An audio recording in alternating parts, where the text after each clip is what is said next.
Assalamualaikum warahmatullahi wabarakatuh. Nama saya Sahril dengan NPM 2021 001072. Di sini saya akan menjelaskan tentang bahan pengawet dengan mata kuliah Kimia Bahan Pangan dengan dosen pengampu Ibu Sri Wijayanti MSc. Nah, di sini ada pengertiannya dari pengawet. Pengawet adalah bahan tambahan pangan untuk mencegah atau menghambat fermentasi, pengasaman, penguraian, dan perusakan lainnya terhadap pangan yang disebabkan oleh mikroorganisme. Pengawet juga adalah BTP untuk mencegah atau menghambat fermentasi ya. Jadi pengawet makanan adalah segala bahan kimia yang ditambahkan ke dalam makanan untuk menjaga kesegaran dan mutunya. Bahan pengawet makanan tersebut sebetulnya termasuk dalam bahan tambahan pangan atau BTP. Beberapa BTP aman dikonsumsi, terutama jika penggunaannya dalam batas aman yang dianjurkan. Nah, di sini ada macam-macam pengawet. Yang pertama, ada pengawet alami. Nah, pengawet alami adalah bahan atau zat yang digunakan untuk memperpanjang umur simpan makanan atau minuman, tetapi tidak mengubah nutrisi, rasa, atau tekstur makanan. Jadi, bahan makanan kalau yang alami ini, dia lebih aman daripada pengawet buatan.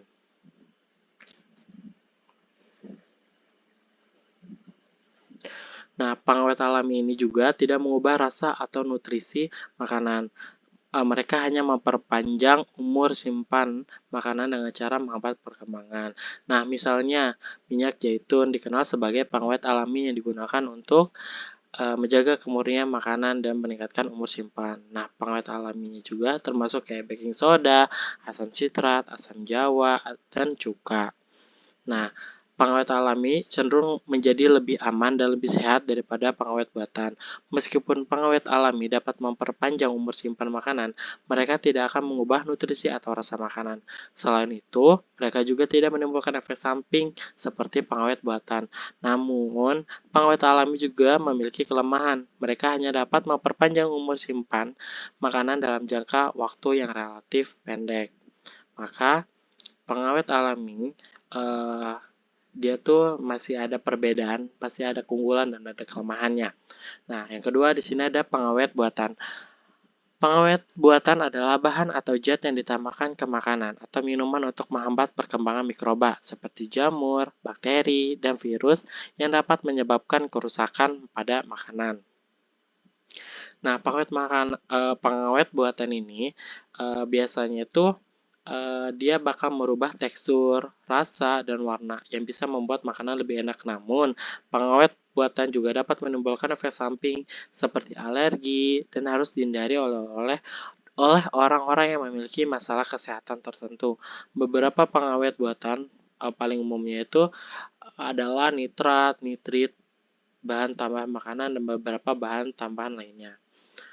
Jadi, kesimpulan dari perbedaan bahan alami dan bahan buatan itu perbedaan antara pengawet alami dan pembuatan itu sangat penting untuk dipahami karena pengawet alami aman dan sehat untuk digunakan tetapi memiliki kelemahan dalam hal umur simpan. Sementara itu, pengawet buatan dapat memperpanjang umur simpan makanan dengan efektif tetapi juga berpotensi menimbulkan efek samping.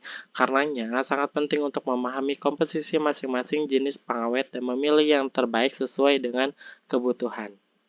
Nah, di sini ada contoh dari pengawet alami. Yang pertama itu ada garam.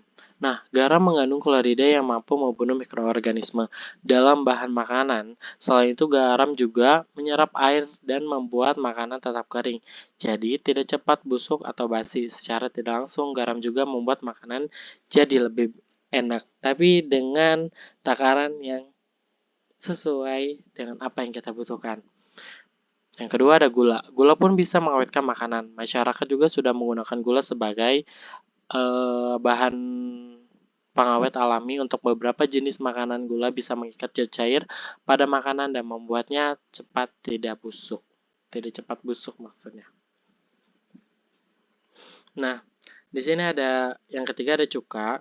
Bahan pengawet alami ini dibuat dari fermentasi Acetobacter yang membuat sebuah cairan dengan rasa asam yang pekat. Selain memberikan rasa asam, cuka juga bisa mengawetkan makanan. Beberapa bahan makanan yang diawetkan dengan cuka adalah acar, jelly, minuman, dan kimchi. Menambahkan cuka pada bahan makanan akan mempertahankan warna dan membuat makanan menjadi tahan lama saat disimpan. Nah, yang keempat ada bawang putih. Mungkin orang Indonesia sangat suka bawang putih. Buktinya ada banyak makanan khas Indonesia yang menggunakan bawang putih sebagai bahan dasarnya. Tapi kok bisa bawang putih sebagai pengawet alami? Ya, jelas bisa. Karena bawang putih memiliki kandungan bawang putih memiliki sifat kandungan seperti antibakteri dan mengandung antioksidan. Nah, dua kekuatan ini bisa mencegah pembusukan dan menjaga makanan tetap baik. Bawang putih juga bisa menurunkan pH makanan dan mencegah busuk karena bakteri atau kuman. Makanya, bawang putih termasuk dengan pengawetan alami. Nah, yang kelima ada keluak. Nah, bahan alami yang biasa dibuat bumbu masakannya juga bisa dimanfaatkan sebagai bahan pengawet alami loh. Jadi, banyak orang yang menggunakan keluak untuk mengawetkan ikan agar tetap segar setelah dikeluarkan dari air. Jadi, keluak ini biasanya digunakan untuk pengawetan pada ikan. Jadi, cukup bersihkan ikan saja dan masukkan keluak cincang ke dalam tubuh ikan. Nah, tapi sayangnya keluak ini dia hanya bisa menguatkan makanan itu sampai 5-6 hari ke depan. Nah, yang terakhir ada daun gambir. Nah, daun gambir ini memiliki kandungan zat katekin yang mampu menjaga makanan basi karena mikroorganisme perusak. Bahan pengawet alami ini biasanya digunakan untuk merendam telur asin agar bisa disimpan lebih lama. Nah, tadi kan ada pengawet pengawet alami. Nah, sekarang pengawet kimia. Yang pertama di sini ada asam benzoat. Asam benzoat, bahan pengawet kimia satu ini paling sering digunakan dalam makanan kemasan. Kamu bisa menemukannya pada kecap, saus tomat, minuman ringan, dan margarin dalam kemasan. Kandungan yang ada dalam asam benzoat bisa melindungi makanan dari perkembangan bakteri. Yang kedua ada asam sitrat. Pengawet kimia asam sitrat juga sering dijumpai pada berbagai bahan makanan. Jenis pengawet kimia ini masih terbilang cukup aman dikonsumsi oleh manusia. Fungsinya untuk menghentikan perkembangan jamur dan bakteri yang menyebabkan pembusukan makanan. Selain itu, asam sitrat juga memberikan rasa pada makanan. Nah, yang ketiga ada sulfur dioksida. Mengawetkan sari buah atau buah kering dalam kemasan biasanya menggunakan sulfur dioksida. Nah, bisa dibilang pengawet kimia ini masih aman loh dikonsumsi, tapi tetap dalam batasan normal. Sebaiknya kamu tidak mengonsumsinya dalam jumlah banyak, karena akan memberikan efek samping pada tubuh. Yang keempat ada asam propionat. Pengawet kimia yang satu ini biasa diberikan dalam produk berbahan tepung seperti roti dan kue. Fungsinya untuk mencegah pertumbuhan jamur setelah makanan tersebut jadi. Pengawet ini juga masih cukup aman jika dikonsumsi dalam jumlah yang sedikit. Nah, apakah bahan pengawet aman dikonsumsi? Pada dasarnya bahan pengawet boleh saja digunakan selama bahan tersebut sudah terdaftar dan diizinkan penggunaannya dengan takaran yang tepat oleh Badan Pengawas Obat dan Makanan atau disebut dengan BPOM. Nah, menurut US Food and Drug Administration atau disebut dengan FDA telah mengakui bahwa bahan pengawet buatan tergolong aman untuk Anda konsumsi dalam jumlah kecil. Walaupun begitu, jumlah penelitian mengungkapkan terdapat potensi efek samping dari konsumsi makanan berpengawet secara berlebih.